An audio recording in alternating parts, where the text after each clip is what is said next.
Hello, everyone. Sorry for keeping you waiting a few minutes today. I'm Rabbi Julia Andelman, Director of Community Engagement at JTS, and I'm so happy to welcome you to today's session in our spring series on the space in between thresholds and borders in Jewish life and thought. I don't know about you, but this theme, ever since we started doing it, has been conversations. So it's been some nice synergies there. In any case, welcome to those who might be joining us for the first time today. We're very happy to have you. And we're so pleased to have one of our beloved teachers back, Rabbi Mychal Springer, who is teaching a session today on Sarah's laugh, doubt, trust, and the ambiguity of the womb.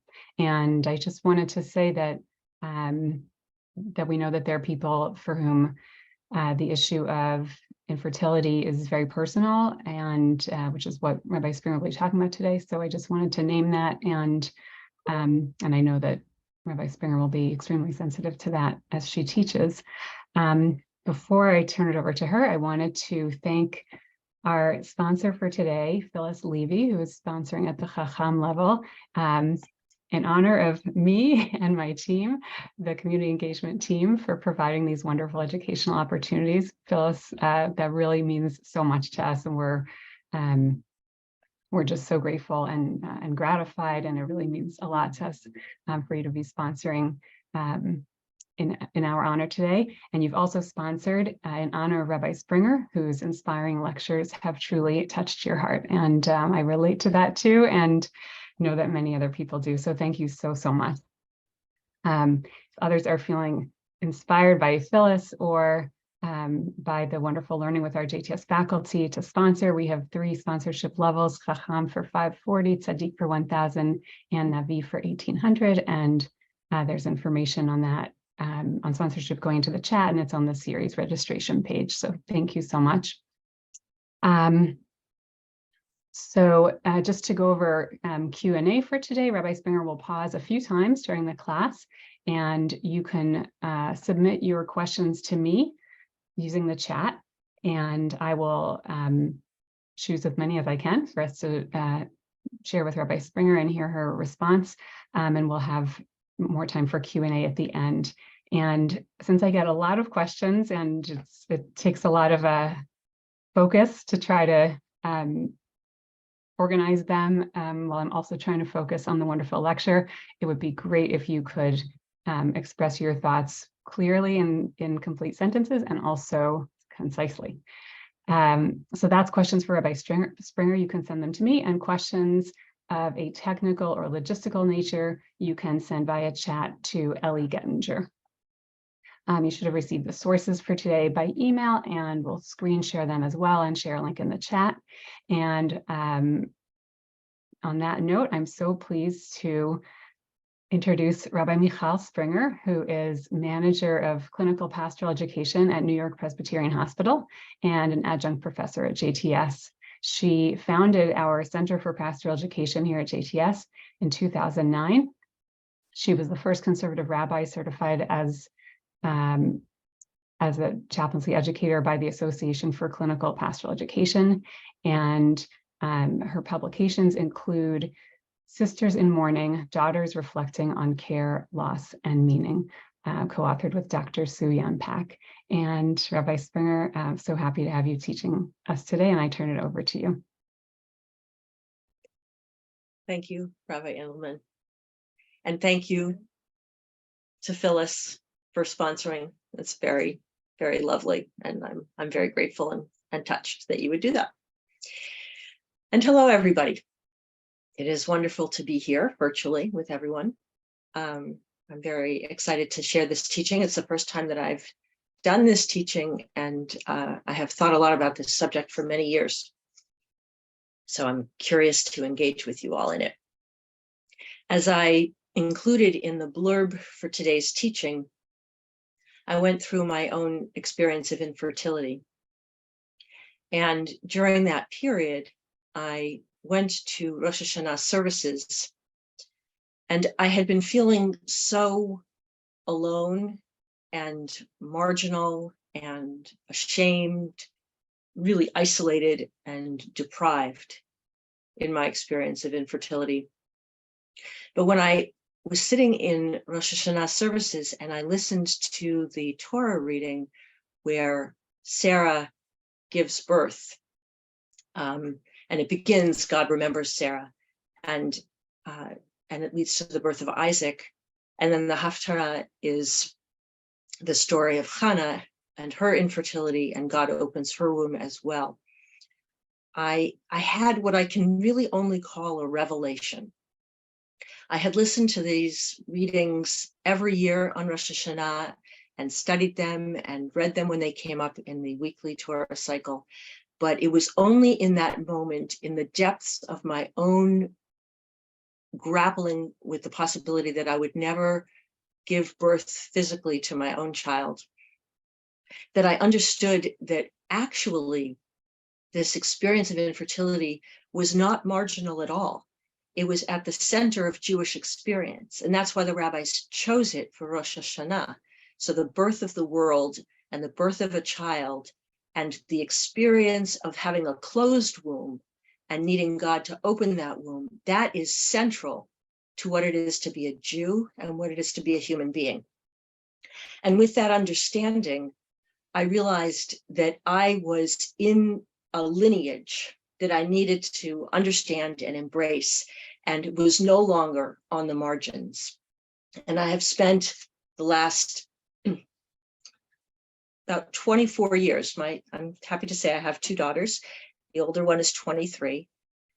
And I've spent the last 24 years teaching some of what I have learned, never in this form as I'm doing it today, but often talking about infertility and the importance of welcoming people who are in all places in the journey of wanting to be parents into community.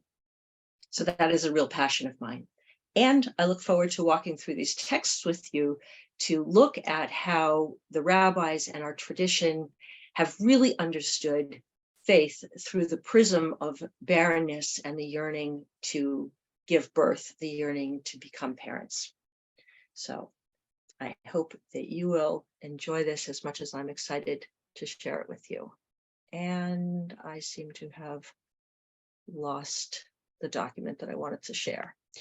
So let me find it. Okay, I found it.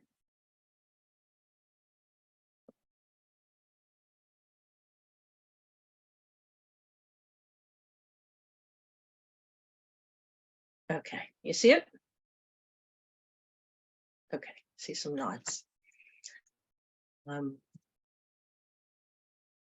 Here we go. So the first text, and I know some of you have printed it out, comes from Breshit, chapter 11, verse 30. Vatihi sarai akara ein la valad. Now I want to contextualize where this verse comes in. This verse comes in at the end of the Torah portion that we refer to as Noach. So it's just after the flood. The flood is this incredible calamity where almost every human being on the earth has been wiped out. And I think of that actually as being parallel to what it is to have been born in the aftermath of the Holocaust. I think that most of us on this call were probably born after the Holocaust. Maybe some of us were born during that period of the war, or even prior. And the being an akara, being a barren person, now Sarai was barren, she had no child, that experience of barrenness has a particular poignancy when it comes in a moment where so much life has been lost. So I want to keep that context and take you through the way that Aviva Zornberg talks about this line. Aviva Zornberg is an incredible commentator on the Torah. So this is in her book, The Beginning of Desire. And I'm going to unpack her words as we go through because they can be a little bit dense. So against the flow of generations of chapter 11, this is the line of Shem. So beginning on chapter 11, verse 10, we have this line, Ela Toldot Shem. This is the line of Shem. So against the flow of generations of chapter 11, this is the line of Shem, which is the birth of person, and then the next generation that they had, and then the next person, and the next generation just keeps coming one after the other. So against this flow of all the people being born in the generations following Shem is set the central absence of Abraham's life. Sarai was barren. She had no child. Toldot, the word translated here as line and more commonly as generations, is rich with a sense of the power of generation, of generativity is what she means here, of the multiple birthings, the realized consequences of potentialities inherent in each lifespan. So each life gave birth to the next life, to the next life. And ironically, it is the root of this word valad that is used to refer to Sarah's childlessness. So Toldot contains the same root as valad. She has no child, and these are the line, the generations. It is precisely this that she has not, the valad, that is the barest notation for some expression of self that lives on beyond self, an essence projected toward eternity. So for many of us who want to have children, we want to establish ourselves as part of this line that has a forever quality, the olam va'ed, forever and ever, this eternity. And that is what Sarah doesn't have, and she's still named Sarai here. She does not have this expression of self that will give her permanence in this eternal chain. She has no child, ein la vlad. The three pungent Hebrew words are freighted with irony, for this significant pair are marked by an emptiness, while all the dying generations, which is a reference to the Yates that she uses at the beginning of this passage, effortlessly reproduce themselves. This is essentially the business of all other lives, as each generation enacts an identical ritual. The individual generated by his father, and in this genealogy, it's all fathers giving birth, there are no wombs involved, lives a specified number of years. He then generates, projects a version of himself beyond self, after which he lives a further tally of years and produces sons and daughters. This is all the beginning of the chapter 11 preceding our verse. In this scheme, a central act of self-propagation is flanked by a period of biological fertility. The expectation built up by the repeated formula is brought to a head in the almost feverish emphasis on Terach's generativeness. He has 3 children. Clearly, the narrative is closing in on its focus. So Terach has 3 children when we get to him. And the way that many of us who experience infertility feel is that everybody around us is just getting pregnant, having children, getting pregnant, having children. There are endless brisses and baby namings and bar mitzvahs and a flow of fertility all around us, but we ourselves do not have that. Now, for Sarai and Avram, this is going to become particularly challenging because we know that the blessing for them that comes in Lech Lecha, which is about to come, God says, "Ve'escha l'goy gadol," I will make you a great nation, "Ve'agadla shemcha ve'ayeh bracha." So you're going to become big, multitudinous, and your name will be great, and you will be a blessing. Now, how is that supposed to happen if there are no children? So as the readers, we know that the promise is that there will be great fertility, and the reality is that there's barrenness. And so from the beginning, there's this pairing of everybody in this great fertile act of generations, and then we come to our own not, the ein lavlad, she has not. So when we get to Terach, then suddenly, back into the reading, here the rhythm changes. There is death, not the natural kind, but before the shocked face of the father, and there is sterility. So the death here is the death of Haran. So Terach has 3 sons, and Avram, Nahor, and Haran. And what it says is, Vayamad Haran al pnei Terach aviv. So Haran dies in the face of his father. It's the shocked face of the father, is that suddenly this whole line of birth ends with this death of Avram's brother, and there is sterility. So this pair of death and sterility, ein lavlad. The resounding negation of ein lavlad cruelly confirms what was expected as part of the natural thrust of existence is not. Right? So it's not a casual thing. It's the very opposite of what one expects. And here the language of the Torah enacts what Bergson, this is Henri Bergson, a French philosopher who died in the 40s, he calls this the peculiar possibility of the negative. In nature, Bergson writes, there are no negative conditions. Only in the realm of consciousness, of desire and expectation, disappointment and frustration, does the knowledge of the negative exist. Memory and imagination attached to a phantom object, in this case, the vlad, the offspring, which bestrides positive reality and cries out, ein, no. Every human action has its starting point in a dissatisfaction and thereby in a feeling of absence.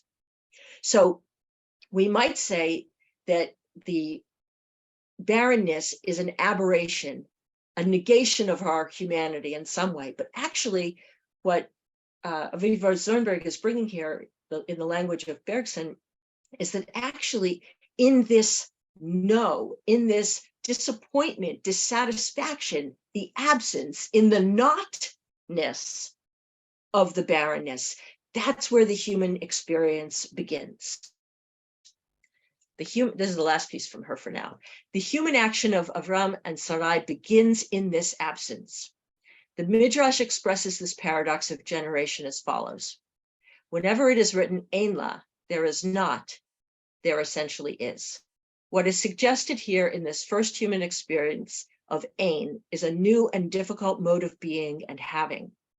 Absence leads a man and a woman to travel far, that's the lech lecha that's coming, you should go, in search of a realization of self that comes effortlessly to those who preceded and surrounded them. So in this context, those who experience generativity effortlessly are not in the human action, the most human action, which is the Jewish experience and quintessentially what it means to be a human being. To be a human being is to struggle, is to experience the not. Now that may seem paradoxical. So when we think about borders and thresholds and transitions, those who go through those transitions easily are not encountering this dissatisfaction and absence, which leads us on this internal journey towards the self in our most human and most Jewish ways.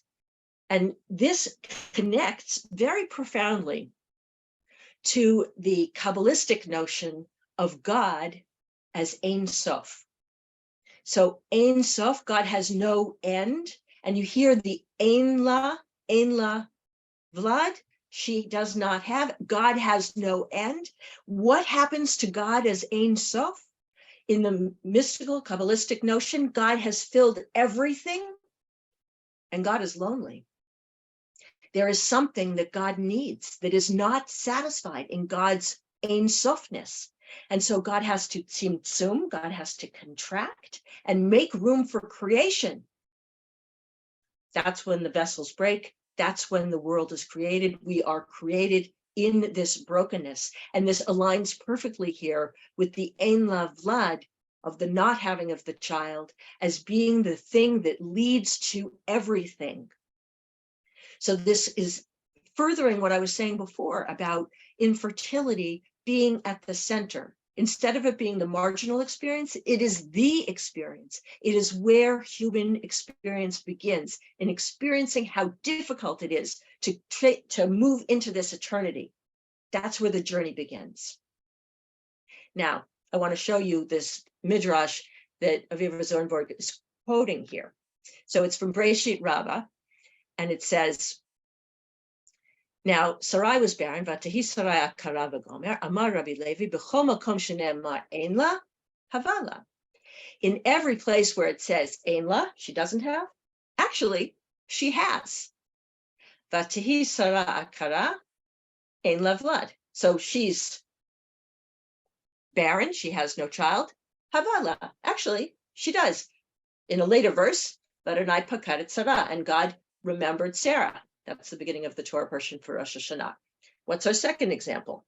In the book of Samuel, Vayehi lifnina yeladim ulechana ein yeladim, and Pnina has children and Chana has no children.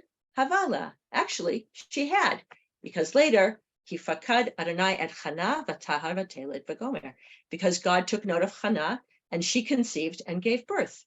And then our final example, Sion he doresh ein la, and Zion whom no one seeks out. So she doesn't have someone to seek her out. Havala, oh, but she does. Later in Isaiah, Roni akara lo yalda pitzchi yerina v'tzali. Shout, he has, wait, I skipped one. Uva l'tzion goel. He has come as a redeemer to Zion. And then shout, O barren one, you who bore no child, shout aloud for joy. So every time there's someone who begins this story with the not, and then it is met with, you have it. Now, we have to be very careful, because it would be very easy, and this is one of the things that people do a lot with those of us who've experienced infertility. They say, oh, you will. If you lost a child, if you had a miscarriage, oh, you'll have another one. And it would be too simple to read this text in this way. But the way that I read this text is that, read as a document of faith, when you go through this experience of not having, there is a promise that you will have, that notness will be met with a something that you do have.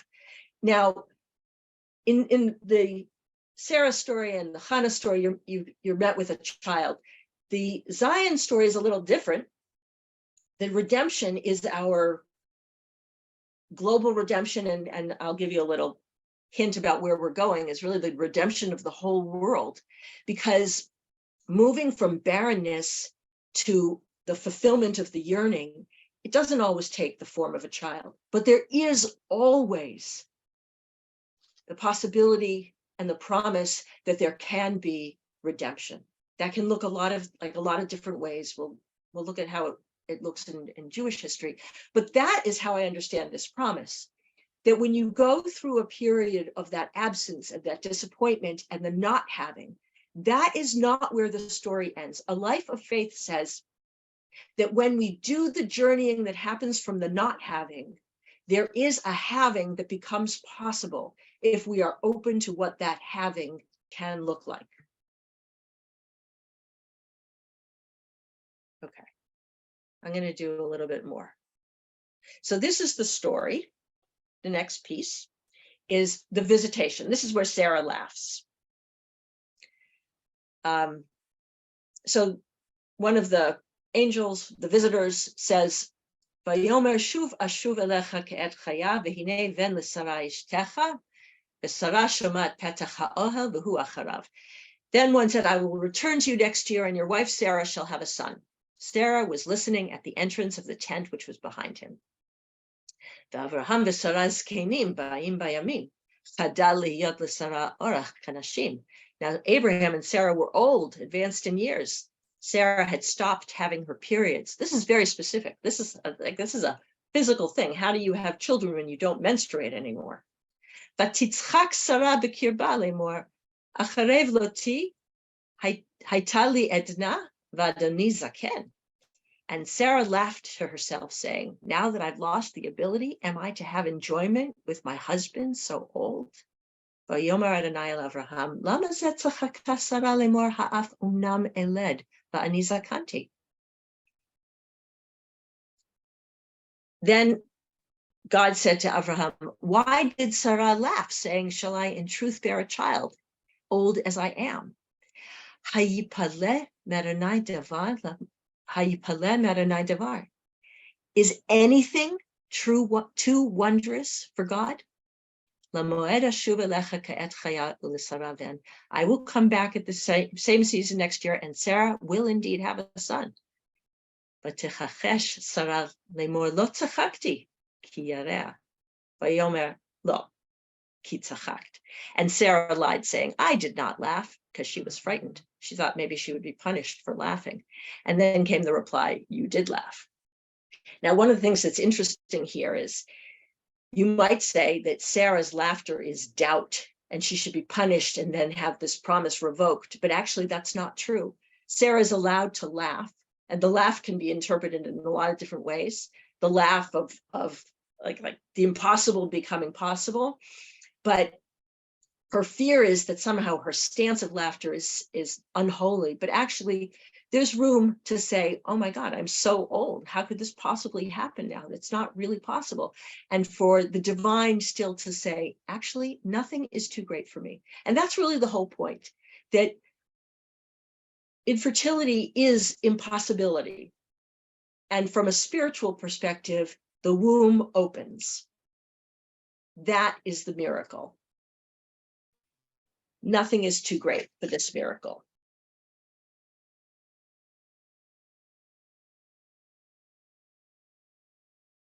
Okay.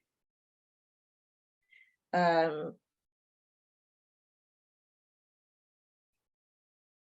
to do one more piece here. So this is a next piece from the Zornberg. So Sarai was barren. The barrenness of Sarai evokes the other meaning of the word akara. The couple is uprooted, la'akor. The ground cut from under their feet. So this is the lech lecha. They're now moving. Not only is she barren, but they're being uprooted. Voluntarily, they respond to a call to alienation, lech lecha, go, from alienation from all that gives us self-placement in the world. By removing themselves from the normal conditions of fruitfulness, they, at least on the face of things, cut off vital sources of nourishment, doom themselves to sterile nomadic existence in which no organic fibers or of connection and fertility can grow. An act of radical discontinuity is, it seems, depicted in the Torah as the essential basis for all continuity, for that act of birth that will engender the body and the soul of a new kind of nation. So it's quite paradoxical. The discontinuity, the uprooting, is where we find our continuity, the birth of a new kind of nation. However, the Midrash allows us no facile resolution of the tension of their lives. This is a new Midrash. He makes the akara, the woman is the essence of the house, to sit as the happy mother of children. This refers to Sarai, as it is said, and Sarai was akara. Sarai is described as both the barren one and the joyous mother. So the verse that this Midrash is based on is Moshivia Keret Habayit, Em Habanim Smecha, Hallelujah, which is part of Hallel. So he makes the akara, the barren woman, and the essence, ikar is the essence. So the barren woman is the essence of the house, and she will sit as the happy mother of children. So this refers to Sarai, and Sarai was akara, she was barren. Sarai is described as both the barren one and the joyous mother. These are not simply successive stages of a life, but both remain necessary functions of her identity. Her later happiness never obviates the twin image of alienation. The pun, akara and ikar, that the Midrash sets in focus insists on alienation sterility as the very condition of Sarai's significant maternity. So you might say, once you've given birth, you're no longer an akara, you're no longer barren. But she is both the barren one and the fertile one. They have to go together. Her motherness, her maternity and creating this line has to be rooted in her being uprooted and her being sterile. Otherwise, you don't understand what faith is about. Faith hinges on that dual identity. So it's not, oh, that's behind you, but how have you cultivated the spirituality of barrenness in fullness? That has to be the Jewish way.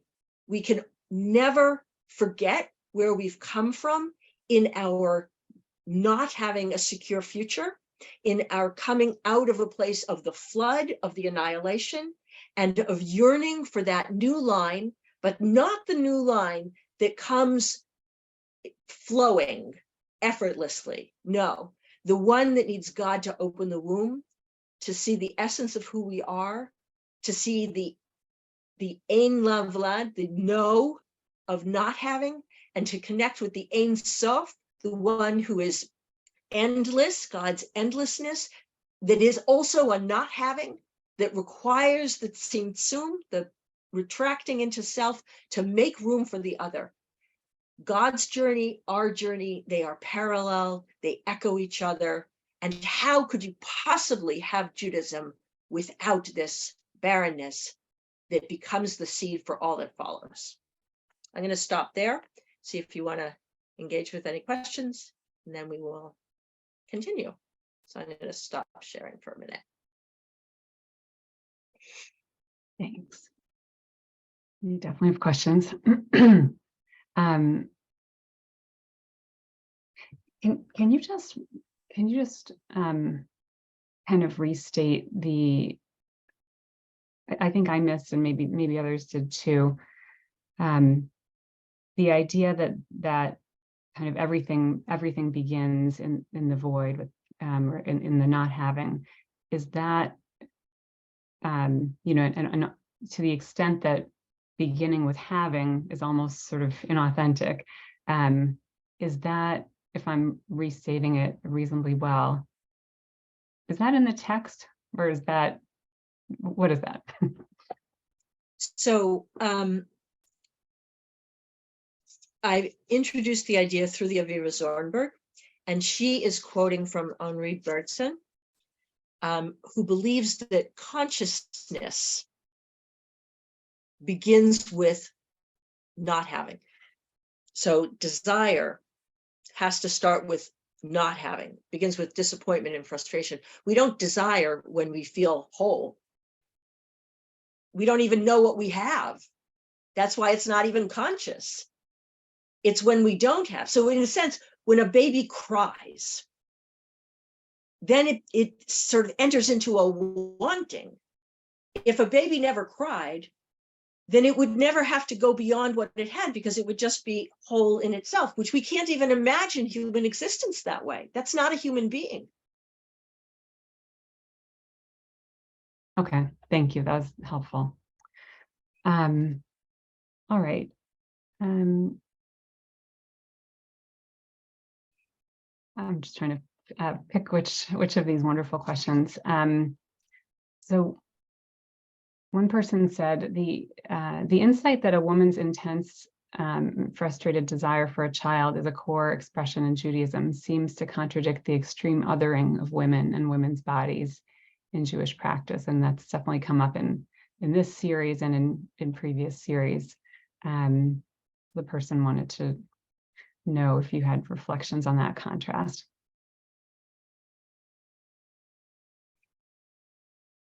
So there is so much in our sources that relates to the centrality of women and the women's body, and you're going to see it in the imagery in some of the texts that I bring today. And that lives alongside a tradition that where men sat at the table in the rooms in a way that women didn't. So women's bodies could also be objectified or ignored, but often objectified. And I think that loving our tradition today means that we can both acknowledge the ways in which women were not shaping this tradition, and we're also central to it. And we have beautiful explication of our texts with lots of people over actually generations at this point that help us come at our tradition a little bit differently, that opens up what I think was held for us kind of an escrow until we were ready for it. This is the way that I approach the rabbis in our tradition. is that they were inspired by the divine, so they often knew more than they knew they knew. And so even inside of texts that you might interpret in a way that's alienating, there are these possibilities for women and non-binary people to say, oh, we're there too. I really believe that we're there too. Otherwise, it wouldn't be mine in the same way. But it does require more work, which is in line with what I've been talking about, that disappointment and frustration as part of the Jewish experience, even as part of the experience as being a woman in our tradition, leads us into the essence, gives us a window into truths about God and this world and being a human being that we wouldn't have otherwise. A related comment that someone made is that infertility in the Bible is almost always attributed to the woman, which of course, is consistent with their extremely primitive understanding of human reproduction, which as I understand it involved, a little mini person, a homunculus, that went from the man into the nice fertile soil of the woman. So that she wasn't even necessarily contributing genetic material. So it sort of makes sense, I suppose, why they would attribute to the woman, but it seems related to me to what you were just saying, that there's a centrality there of kind of the soil waiting for something to cultivate.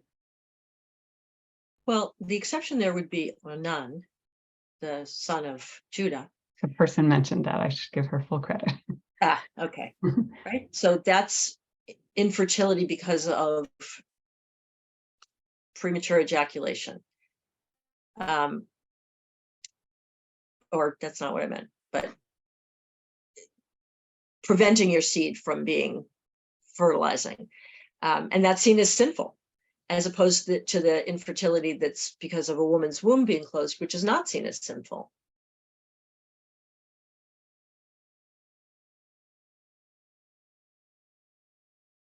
So do you have any kind of other reflection on the idea that the infertility is always seen as being rooted in the woman, or other than Onan in the Torah or the Bible, really?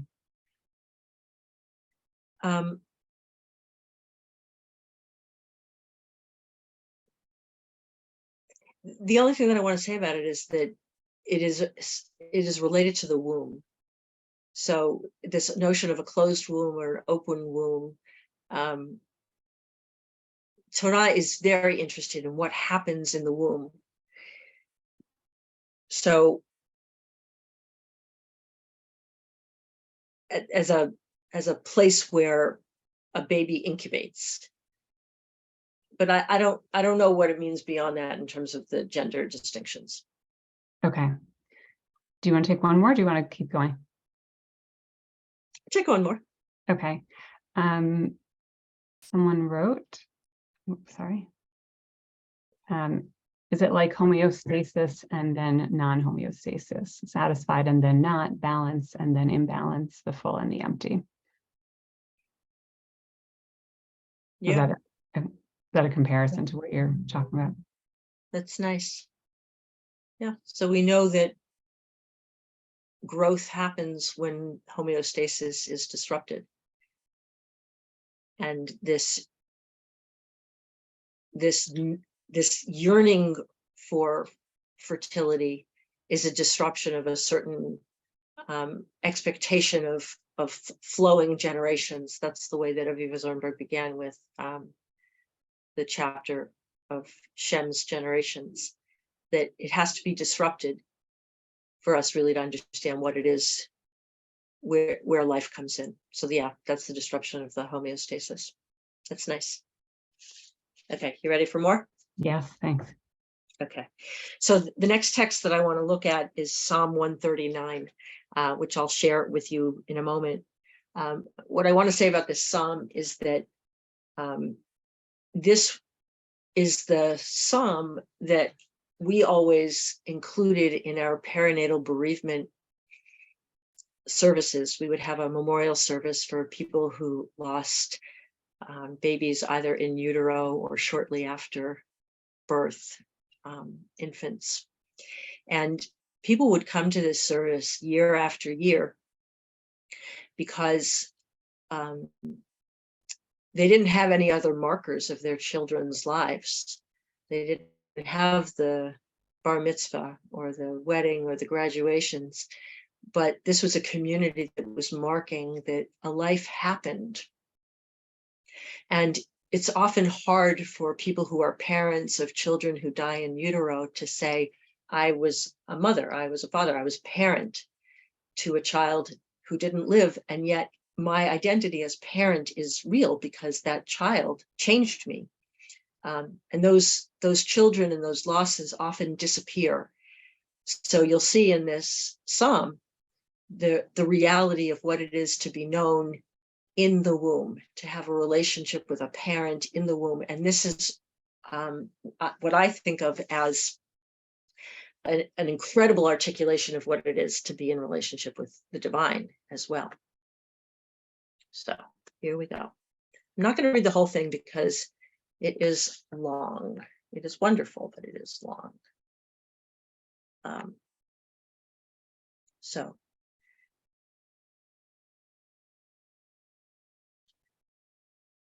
for the leader of David, a psalm. O Lord, you have examined me and know me. When I sit down or stand up, you know it. You discern my thoughts from afar. You observe my walking and reclining. You are familiar with all my ways. There is not a word on my tongue, but that you, O Lord, know it well. You hedge me before and behind. You lay your hand upon me. It is beyond my knowledge. It is a mystery. I cannot fathom it. Where can I escape from your spirit? Where can I flee from your presence? If I ascend to heaven, you are there. If I descend to Sheol, you are there too. If I take wing with the dawn to come to rest on the western horizon, even there your hand will be guiding me. Your right hand will be holding me fast. If I say, surely darkness will conceal me, night will provide me with cover. Darkness is not dark for you. Night is as light as day. Darkness and light are the same. It was you who created my conscience. You fashioned me in my mother's womb. I praise you, for I am awesomely, wondrously made. Your work is wonderful. I know it very well. My frame was not concealed from you when I was shaped in a hidden place, knit together in the recesses of the earth. Your eyes saw my unformed limbs. They were all recorded in your book. In due time they were formed, to the very last one of them. How weighty your thoughts seem to me, O God, how great their number. I count them, they exceed the grains of sand. I end, but am still with you. Okay, so I want to go back here, this verse 13, Ki ata kanita chiliotai. You who have created my conscience, literally my kidneys, which are my inner organs, to sukeni beveten imi.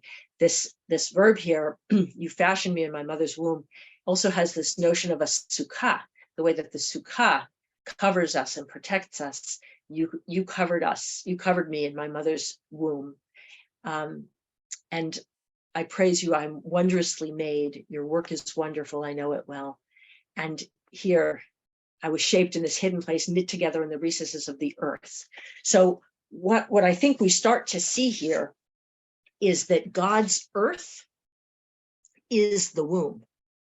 And Adam was created from earth. So God is a womb mother to all of us. This is what I was alluding to a little bit in that question about where women come in, because God's womanness is very evident in the way that God is our mother who created all of humankind. And when we're knitted together in the womb, the woman's womb is the place of knitting together that echoes God's womb where we are knit together. And the experience of being in the womb is the experience of being known, fully known. Now, sometimes we wish it were a little less known because we can't hide anywhere. That's also in this psalm. But the experience of oneness, of being known and loved by the one who is nurturing us into formation, is this image of fertility that comes not because it's simple, but because that is the promise that God gives us, that we will be known, we will be enwombed by the divine who loves us, who forms us wondrously. Okay, so I want to then work with this idea of God as the womb and look at another way in which God's wombness, God's motherhood for us continues, which is in Isaiah 66. If you were in Shul on the recent Shabbat that was Rosh Hashanah, this is the Torah portion. This is the haftarah that's read on the Shabbat of Rosh Chodesh, when Rosh Chodesh falls on Shabbat. And it is the end of the book of Isaiah. So this is moving towards this ultimate knowing, this derech olam, that aligns with God's promise to Abraham of being numerous. Here it's really the fulfillment of everything. So we talked a little bit about that promise of human fertility and the way that it lined up in the verse from Isaiah that we saw before about Zion, Zion being fulfilled, having the Redeemer come. And this is the redemption of everything. And you'll see that God comes into female form here. First, it's going to be describing labor and the redemption as labor, but ultimately God becomes the mother here. So before she was labored, she was delivered. Before her pangs came, she bore a son. This is how quickly the redemption has come. Who ever heard the like? Who ever witnessed such events? Can a land pass through travail in a single day, or is a nation born all at once? Yet Zion travailed and at once bore her children. Shall I bring on labor, not bring about birth? Shall I who bring on labor not bring about birth, says the Lord? Shall I who cause birth shut the womb? So this is again the closed womb, the open womb. And here the womb has to be open, says your God. Rejoice with Jerusalem and be glad for her, all who love her. Join in her jubilation, all who mourned over her. That you may suck from her breast, consolation to the full, that you may draw from her bosom glory to your delight. For thus said the Lord, I will extend to her prosperity like a stream, the wealth of nations like a wadi in flood, and you shall drink of it. You shall be carried on shoulders and dandled upon knees. As a mother comforts her son, so will I comfort you. You shall find comfort in Jerusalem. Those of you who've printed out the pages, I didn't put this in originally, so that I added this, but here's God becoming the mother in the redemption. So this goes well beyond the biological mothering, the way that mothering is available to the divine taking care of us. And here we're pointing to the time when all the nations are going to recognize us. For I know their deeds and purposes. The time has come to gather all the nations and tongues. They shall come and behold my glory. For as the new heaven and the new earth, which I will make, shall endure by my will, declares the Lord, so shall your seed and your name endure. And new moon after new moon and Sabbath after Sabbath, all flesh shall come to worship me, says the Lord. So this transition of the womb opening and the suckling and God carrying us on the knee in that image of a child delighting with the mother. This is God creating this new world. And so what begins with the knot comes into fruition, and the fruit comes bearing not just in Sarah and Hannah having children, but in Zion being redeemed. And the ultimate redemption of Zion is a new heaven and a new earth, which are opened up by God, who opens the flow of the womb opening. And here, so shall your seed and your name endure. This echoes the blessing for Abraham and Sarah, that they will be a great nation. This is the fulfillment of that promise with the new moons, which the birth of the new moon every cycle is like the cycle of the woman. It's all bound up with the fertility that will yield to this new creation. So the new creation doesn't come easily. It doesn't come without effort. It doesn't come without disappointment and frustration and loss. And every cycle that doesn't turn into a child when the menstrual blood flows, that is a loss. But the promise is that there will be this redemption. And this is not just a personal redemption that I will have my own child, but a communal and a global, a whole world redemption that God is promising. And here God very, very much is the mother. So I will come, as a mother comforts her son, so I will comfort you. Ki ish asher imo tenachamenu, ken anochi anachamchen v'Yerushalayim tenuchamu. Here is God, our mother. So yeah, we had a few generations where people didn't talk about God, our mother, so much, but here is God, our mother, comforting us. And whether we have biological children or not, we are God's children. And God comforts us. And we all go through the same experience of yearning for the opening of the womb, which is really the passageway towards the redemption of the whole world. Now I want to go into my one final text here. Those of you who've studied with me before know that I love Yehuda Amichai, and I'm going to end with a Yehuda Amichai poem. So one thing about Amichai is that he was born in Germany. So I talked before about the verse about Sarai being an akara, about her being barren, comes right after the flood and the destruction of the world through flood. And Amichai is coming to his life, his poetry in the aftermath of the Holocaust, living in Israel. And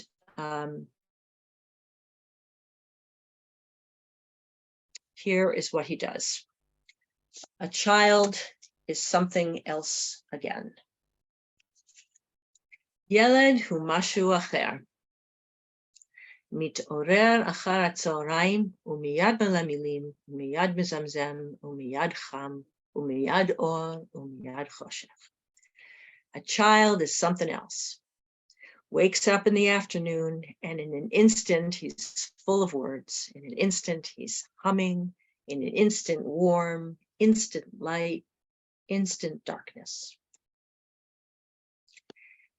Yeled hu Iyov shekvar mit'arvim alav v'hu lo yodea hu mitgared begufo v'hanaa ve'ein od ke'ev umechanchim oto liot Iyov menumas lomar toda sh'Adonai natan v'lomar b'vakasha sh'Adonai lakach.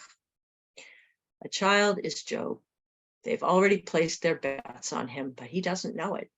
He scratches his body for pleasure. Nothing hurts yet. They're training him to be a polite Job, to say thank you when the Lord has given, to say you're welcome when the Lord has taken away. Yeled hu til l'toch hadarot habayim, shilachti oto, ani od ro'ed mimeno. A child is vengeance. A child is a missile into the coming generations. I launched him. I'm still trembling. Yeled hu mashu acher. B'yom geshem aviv lahatzitz derech geder gan eden lenashek mitoch shena ulishmoa tzaadim b'machtei ha'oranim harituvim. Yeled matzil mimavet. Yeled gan geshem v'goral. A child is something else again. On a spring day, glimpsing the Garden of Eden through the fence, kissing him in his sleep, hearing footsteps in the wet pine needles, a child delivers you from death. Child, garden, rain, fate. So what I want to say about the poem is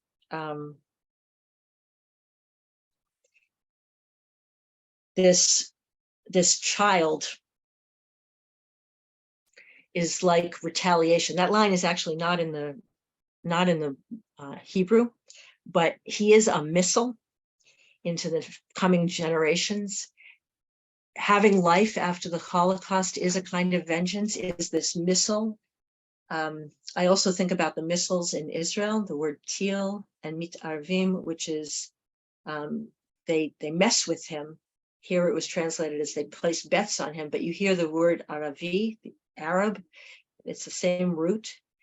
And there's a lot of modern Israel that's present here as a subtext that is the, what does it mean to have generations when we're living in this not yet of a redeemed world, a Jerusalem that is not a redeemed Jerusalem? So the having of the child is doing something with the generations, a missile into the coming generations. So we can hear that echo of the generations and the listing of the generations in Genesis where we began. And this act of having a child, we've talked about it from the closed womb, but here the projection into a place where war is still happening, there's an aggressiveness to that missile. And fertility, having fertility in the midst of being refugees of war and still in a place of war, is this tremendous act of moving us, we hope, into a future. But his response to having the child is, I'm still trembling. I launched him, I succeeded in creating this new generation, and I'm trembling because we don't know what will happen to this child. This child is not me. I may have hopes about having a child, that it brings me into this chain, this link of generations. But actually, when I have this child and I bring this person into this world where there is war, this world where there is death, I can't protect this child from what is. And actually, the only protection is in having some faith in the possibility of redemption and restoration, even in the face of great anguish and suffering. And of course, what does he name his child? His child is bringing a Job into the world. So we say at funerals, God gave, God takes, God's name be blessed. But in Amichai's inimitable way, he says, we're teaching him to be a polite Job, that he should say, thank you for giving, and you're welcome for taking away, that he shouldn't be distraught about the reality of this world. And what happens to Job? Job's children die. And why do they die? They die because God and Satan have this bet, and that's the taking bets, and they destroy Job's life. It's not the frame of this story is quite brutal. And so when Amichai says we should say thank you and you're welcome, the irony of, well, when we're being messed with, we're supposed to say thank you and you're welcome. Being brought into this world is being brought into a place of tremendous suffering. And when we yearn to be parents, we have to accept the reality that we are going to have to walk with our children in great suffering. And finally, in the last stanza, he says that he's looking through the fence at Gan Eden, so the Garden of Eden. So that's the paradise. That's the messianic redemption of bringing paradise. So we're going to glimpse it, but we're on the other side of the fence.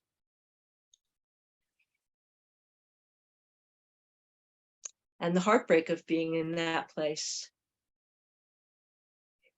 which comes together with what we've been talking about of human consciousness coming in the frustration, in the disappointment, in the not yet.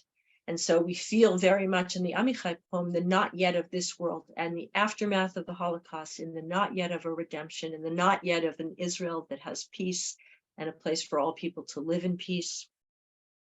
And the second to last line is Yeled Matzil Mimavet, which death saves from, a child saves us from death, which echoes Proverbs chapter 10, Utstakat Tatzil Mimavet, righteousness, charity saves us from death.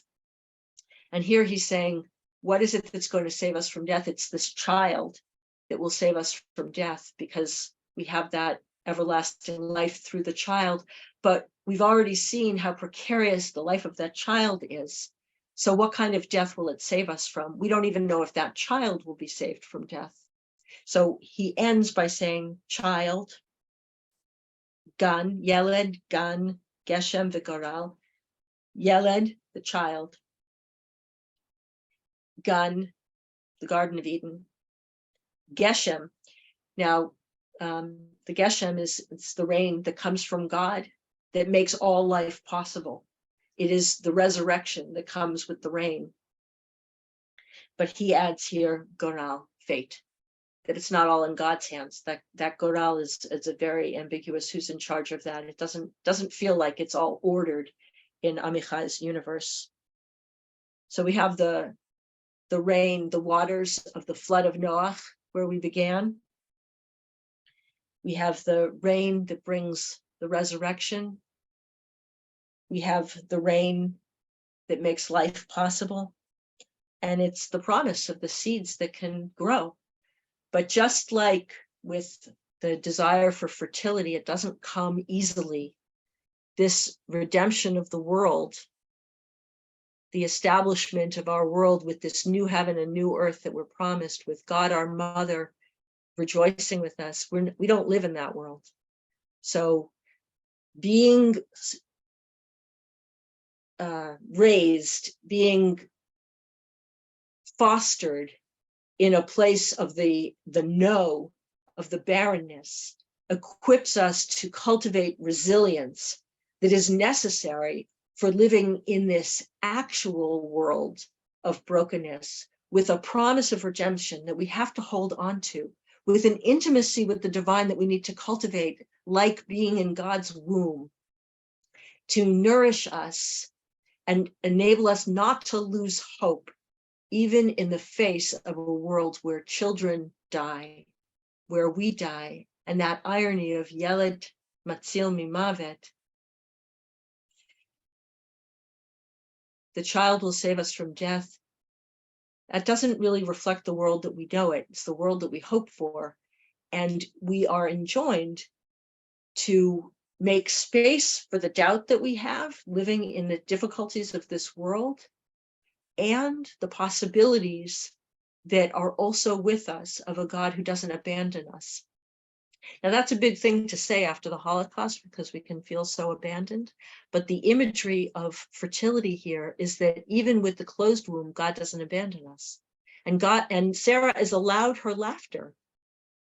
But the response of, is anything too great? Sometimes we may feel that something is too great for God.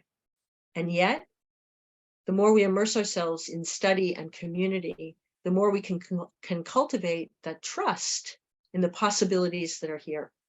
So we've just marked the 75th anniversary of the establishment of the State of Israel.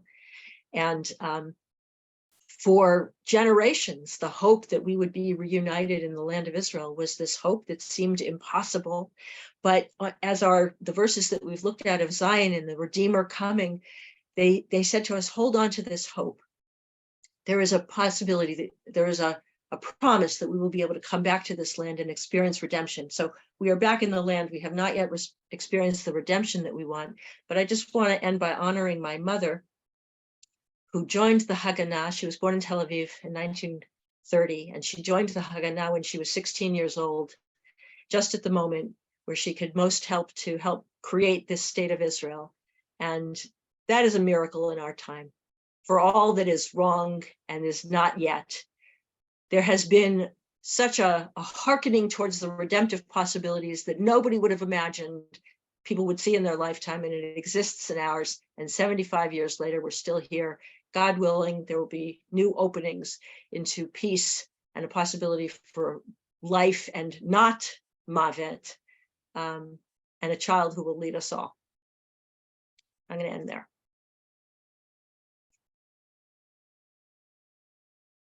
Thank you so much.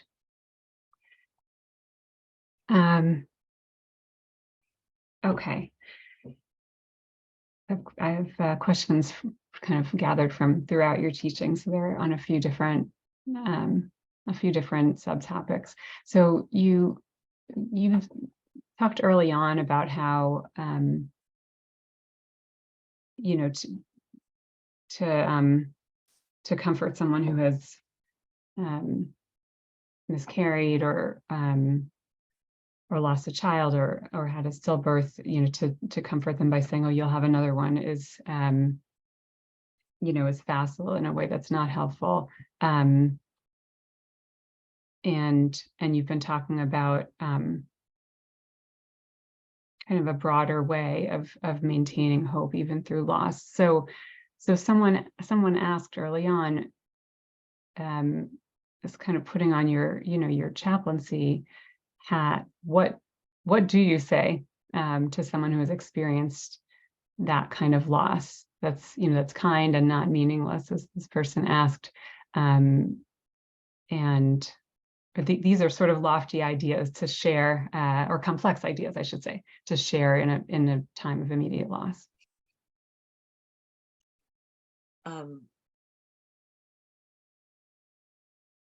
When someone shares with you that they've had a loss, any loss, we offer from our heart the consolation of recognizing that they've experienced a loss.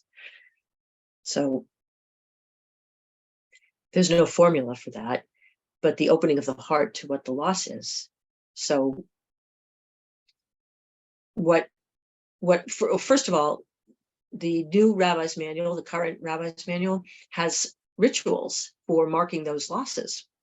We didn't even have those in Judaism until about 25 years ago. Women in particular started writing these rituals because you wouldn't even sit Shiva for a baby who died earlier than 1 month after they were born. And when you don't sit Shiva, it signals that this wasn't a real loss, and it signals that the community doesn't need to be involved. So one way that we can offer consolation is, in addition to expressing that we receive their sadness, their grief, is by asking them if they would like us to join them in a ritual observance of this loss. Now, some people may say no, but some people might really be happy to have you come, and you might pick a day and sit together and have that be a kind of Shiva for the baby that has died. Now, whether you do this ritual way of marking the loss or not, the kinds of questions that you might ask are, do you want to tell me about your child? The person might look at you and say, well, I never met the child. And say, well, some crazy rabbi I once learned from, that would be me, said that actually a lot of people feel that they got to know their baby in the womb. And I wonder if that resonates with you. Are there things that you got to know about your baby? So it's very common for people to say, my baby's very active. My baby doesn't like it when I do X. My baby loves music. My baby, whatever, because we learn things about our child in the womb. And especially for somebody whose child is never born into the world, who dies in utero, or for a baby who dies shortly after birth, to acknowledge the life of that person by telling the story. It could be the story of the conception. If the child was conceived through assistive technologies, this is a child who was really wanted. And maybe there were multiple embryos if you went through an IVF process, and this was the embryo that was the strongest. This was the child that had the greatest chance of living. And so there's a particular loss in this baby that worked so hard to get to this place that it got to in the pregnancy, and then not to be able to live beyond that. Or if there was some kind of termination that needed to happen because the child had severe birth defects and wasn't going to survive more than a short period of time, and perhaps the parents needed to make a decision that they would terminate the pregnancy out of compassion for the child and the kind of life that they would have briefly on this earth, for them to be able to tell that story. That's the story of this child. And the story of the child is also where the child is buried. Now, some people don't bury a perinatal loss, but there are many children who are buried. And if the person is talking to you during this period when they're trying to decide whether or not to bury, it's very powerful. If when you go to cemeteries, you'll often see that the babies have little graves on the side at the end of a row. They have, like, you'll notice that they're babies because they die and born on the same day. and they have these little stones for them. And it's really powerful to mark that life. So these are all ways that we offer compassion by acknowledging the reality of the baby that wasn't able to live into childhood. Thank you. So that the couple people raised the topic of abortion, which maybe is not so surprising, even though it's not your topic. And I'm remembering that this question actually came up last summer when you were teaching as part of our storytelling series, and you talked about the right of every person to tell their own story, which has to include agency over the question of having children to the extent biologically possible. So so I want to read to you the way one person asked the question. She wrote, the idea that God is with developing life from the first, which was in one of the biblical sources you shared with us, seems to support the anti-choice viewpoint that prevents destruction of any products of conception. Isn't this antithetical to Jewish views, which empower the woman to make these important decisions?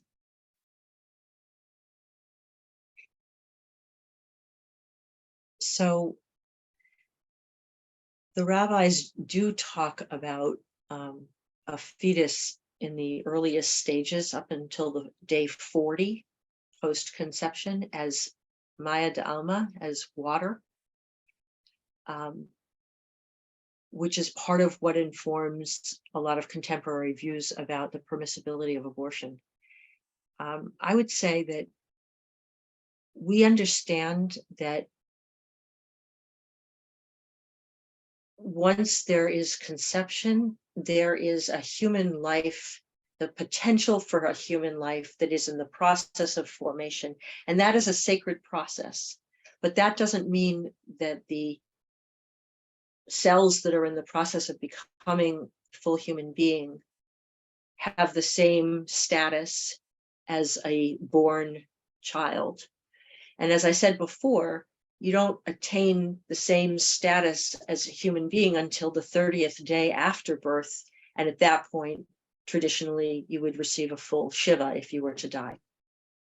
So how we relate to this human being in the process of formation has changed a lot over time, over the generations. One of the reasons they say that you wouldn't sit Shiva for a baby that dies before 30 days is because there were so many babies that died before 30 days. It was such a common occurrence at a certain point in our history.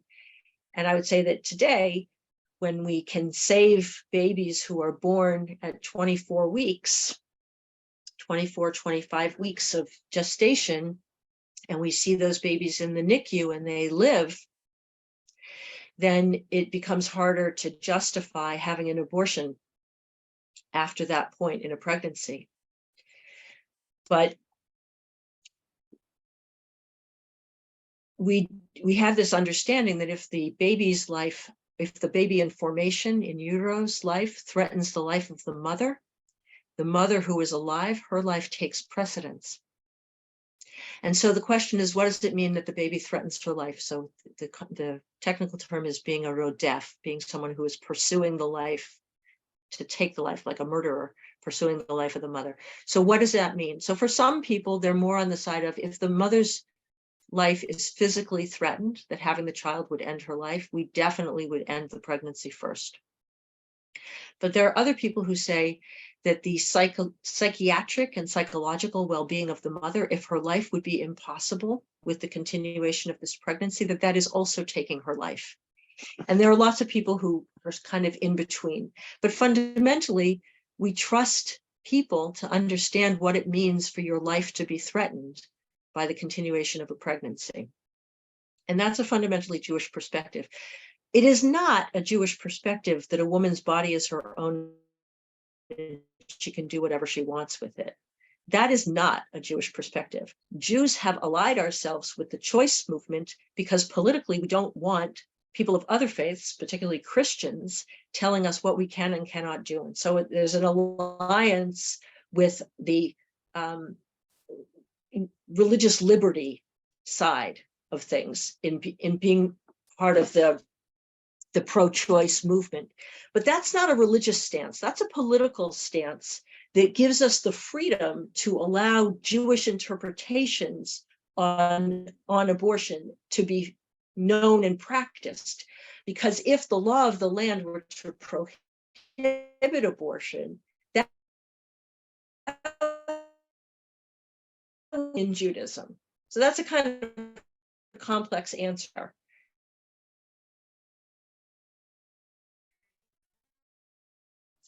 And I will say that having gone through my period of infertility and being as passionate as I am about life, it makes me very cautious about abortion. It does.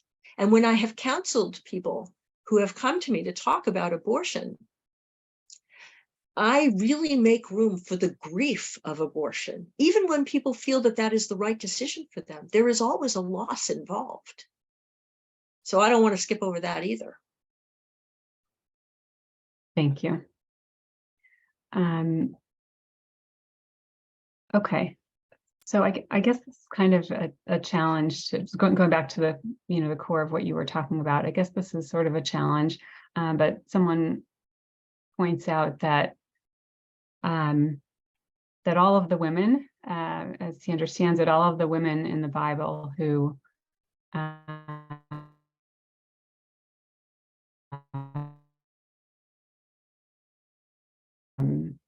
does that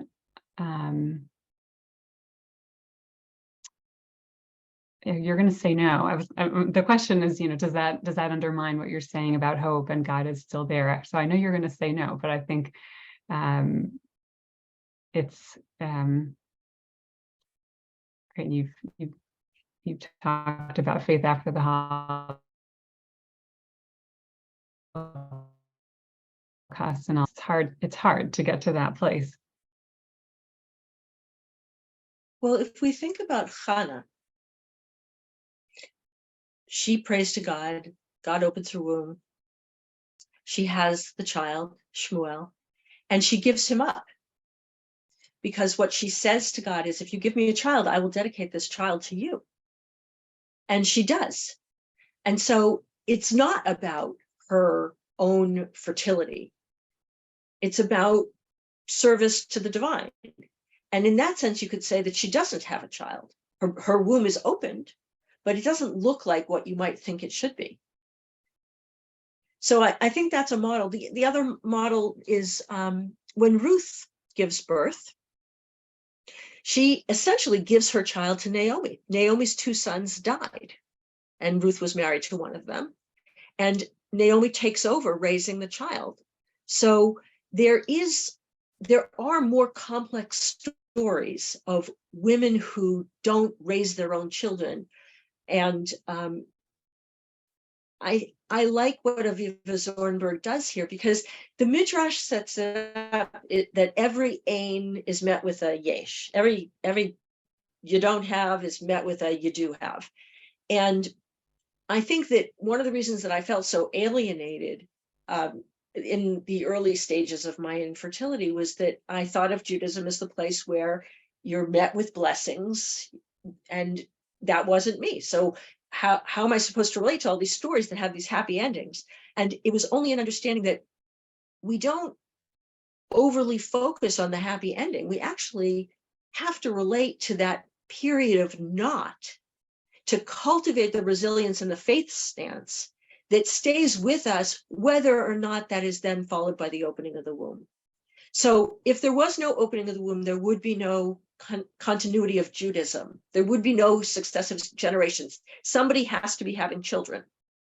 And yet, and this is where Aviva Zornberg talks about how the barrenness and the motherness have to be together, that as a community, we have to have room for both, because the faith stance of the Ein Lav Lad is so important for being in relationship with God.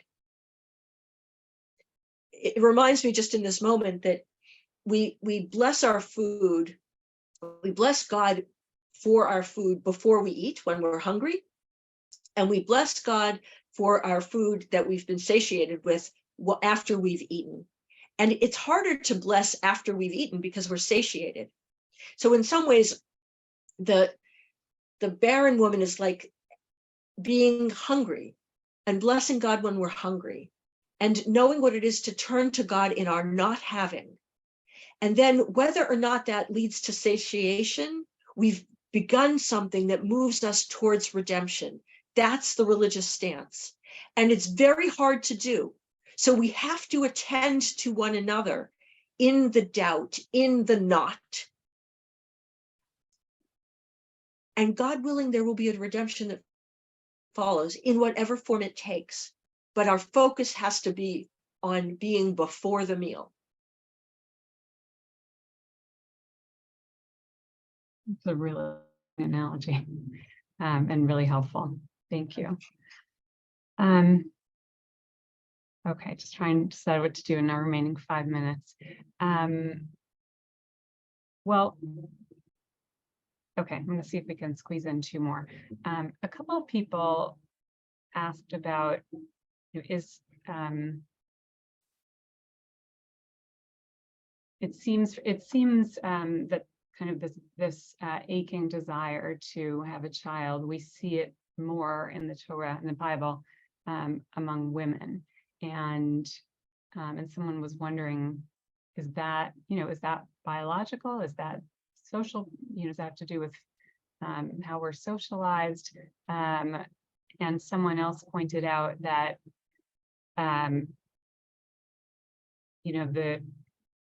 that God relates to it that way also, right? Like God remembers Sarah. You could have God remembering Abraham or God remembering both of them. And we see it so much in, person didn't mention this, but I'm thinking about Rachel and Leah, and just sort of this whole, extended painful dynamic between them of just aching to have another child, to give a child to their husband, but they're the ones who have the ache. Yeah. Well, as you're talking, I'm thinking about Hannah's husband, Elkanah, who is that his name? Did I get that right? Who says to her, when she's saying that she has no children, he says to her, but aren't you are better to me than 10 children. That he sees who he has. He has this incredible partner. And it doesn't mean that he doesn't want children, but he doesn't want to diminish what he has. So it may be that there's a biological difference in that hankering. But I think that the desire for children also exists with men and with non-binary people. And I don't have a satisfactory answer. So it's a great question.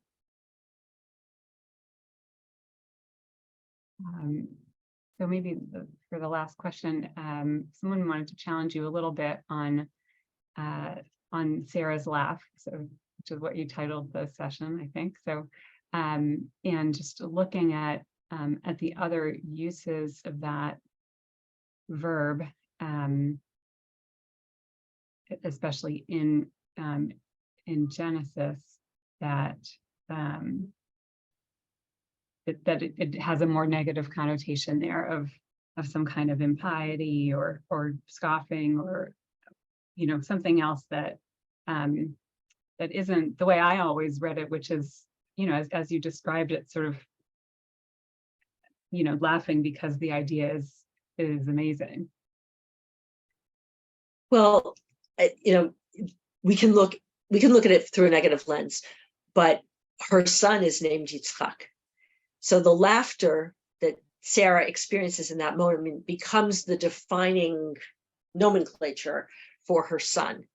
And it's embodied, that we're going to embody laughter in creating these generations that are going to lead to this fulfillment of this blessing. So if it were only scoffing, you would never call your son that unless you hated your son. But there's a love for Isaac embodying.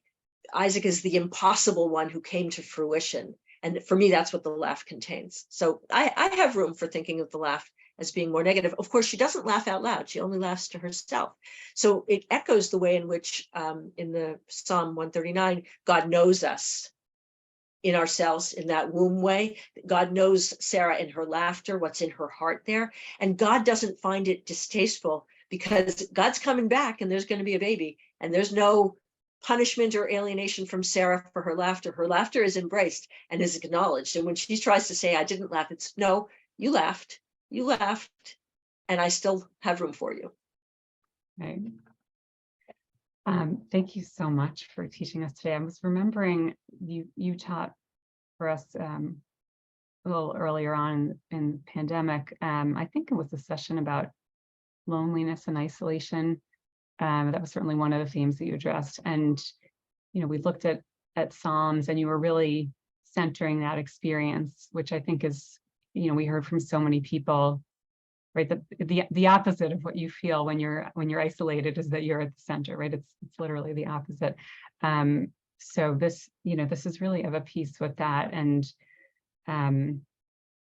I just so appreciate, and I know other people do as well, you're centering the infertility experience as, the not having and the wanting as really being kind of generative and really, at the center and the beginning of the story.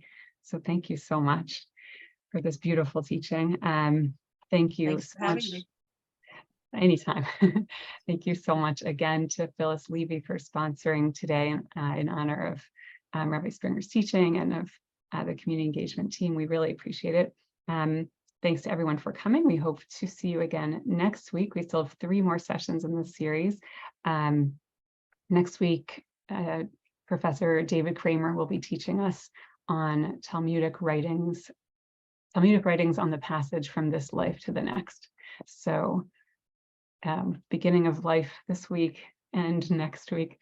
We look forward to seeing you then, and the sessions after that will be kind of about marking sacred time in Judaism. So thanks for learning with us. Thanks again to Rabbi Springer, and hope to see you all again soon.